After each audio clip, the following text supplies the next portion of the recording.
شعبان کا مبارک مہینہ شروع ہو چکا ہے،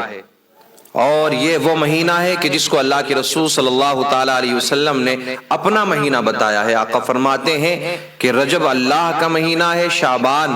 میرا مہینہ ہے، اور رمضان میری امت کا مہینہ ہے۔ لیکن میرے عزیزو، جیسے ہی یہ مبارک ایام شروع ہوتے ہیں،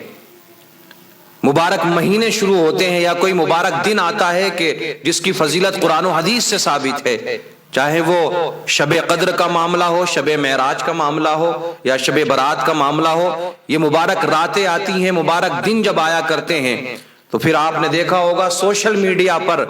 وظیفوں کی جھڑی لگ جایا کرتی ہے کہ اس دن میں یہ وظیفہ کریں گے تو اتنے دن میں کروڑ پتی بن جائیں گے،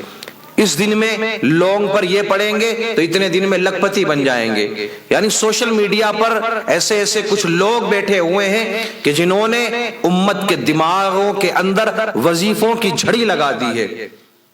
عبادت سے کوئی مطلب نہیں، وظیفے کرتے رہو، سب کچھ ملتا رہے گا۔ یہ وظیفہ کر لو، جنت میں چلے جاؤ گے، یہ وظیفہ کر لو، یہ پریشانیاں دور ہو جائیں گی۔ کچھ وظائف ہیں ایسے کہ جو اپنی جگہ ٹھیک ہیں، بہتر ہیں، لیکن میرے عزیزوں، سب سے پہلے تو ہم اس بات کو دیکھیں گے نا کہ ان ایام میں اللہ کے رسول صلی اللہ تعالیٰ علیہ وسلم نے کون سا عمل کیا ہے۔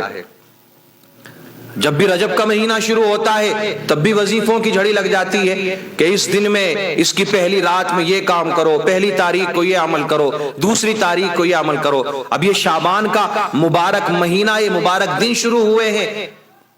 اب آپ دیکھیں جا کر کے آپ کو یہاں بھی وظیفوں کی جھڑی مل جائے گی۔ ایک لائن سی لگا دی وظیفوں کی کہ یہ کر لو تو یہ ملے گا، یہ کر لو تو یہ ہو جائے گا، لڑکے کی پیدائش نہیں ہو رہی ہے تو آپ یہ پڑھ لو تو لڑکا ہو جائے گا۔ یہ تمام تر باتیں لوگ پھیلانے کی کوشش کر رہے ہیں، پھر ہماری بھولی عوام انہی چیزوں کو زیادہ ایکسپٹ کرتی ہے، زیادہ قبول کرتی ہے۔ لیکن میرے عزیزوں، آؤ ہمیں دیکھنا یہ ہے کہ چاہے وہ ماہ رجب ہو، ماہ شعبان ہو، ماہ رمضان ہو، یا پھر شب قدر ہو، شب برات ہو، شب معراج ہو، یہ تمام تر جو راتیں ہیں اور جو اللہ نے مبارک دن بنائے ہیں، ان راتوں میں، ان دنوں میں اللہ کے رسول صلی اللہ تعالیٰ علیہ وسلم نے کون سا عمل کیا ہے۔ قرآن و حدیث کے حوالے سے اگر ہم دیکھیں گے تو ہمیں پتا چلے گا۔ حدیث پاک کو اٹھا کر کے دیکھو، آپ کو پتا چلے گا۔ حضرت اسامہ رضی اللہ تعالیٰ عنہ فرماتے ہیں کہ میں نے آقا کریم صلی اللہ تعالیٰ علیہ وسلم سے عرض کی، یا رسول اللہ علیہ الصلوۃ والتسلیم، ہم دیکھتے ہیں کہ جب بھی شعبان کا مہینہ آتا ہے تو یا رسول اللہ آپ اس مہینے میں کثرت سے روزے رکھتے ہیں، رمضان کے علاوہ سب سے زیادہ اگر آپ کسی مہینے میں روزے رکھتے ہیں تو وہ ماہ شعبان ہے، اور شعبان کا مہینہ ہے۔ اللہ کے رسول صلی اللہ تعالیٰ علیہ وسلم نے جواب دیا کہ میں شعبان کے مہینے کے روزے اس لیے رکھتا ہوں کیونکہ اس مہینے میں اللہ کی بارگاہ میں اس کے بندوں کے اعمال پیش ہوتے ہیں، اور میں یہ چاہتا ہوں کہ جب میرا عمل رب کی بارگاہ میں جائے، میرے اعمال رب کی بارگاہ میں پہنچے تو میں روزے کی حالت میں ہوں، یعنی میرا روزہ ہو اور رب کی بارگاہ میں میرے اعمال پیش کیے جائے۔ میرے عزیزوں، یہ بات میں کس کی کرنے لگا ہوں؟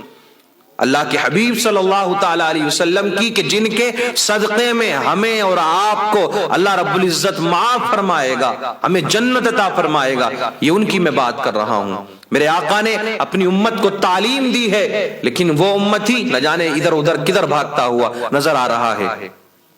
اس ماہ مبارک میں، ماہ شعبان میں یا ماہ رجب کا معاملہ ہو،